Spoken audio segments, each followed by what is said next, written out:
Hello mga lalabs! Magandang hapon na. Ayan, kasi 1 o'clock na. Magluto tayo ngayon ng alimasag na merong gata. Ayan.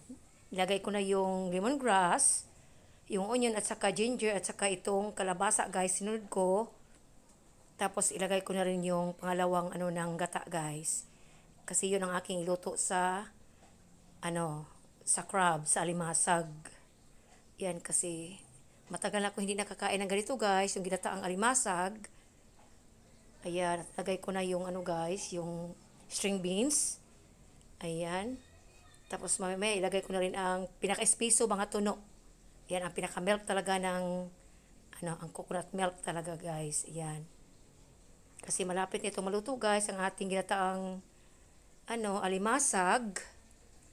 Tapos magluto din ako guys ng adobong pusit. Kasi yung anak ko na babae hindi siya kumakain ng alimasag guys. Pusit kumakain siya.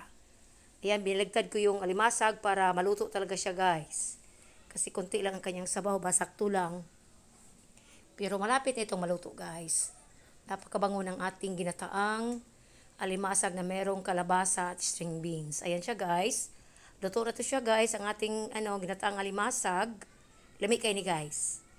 Napakasarap nito. Ayan na, luto na siya. Ako nang gihaon guys para makakain ng mga kids. Ayan, thank you for watching everyone.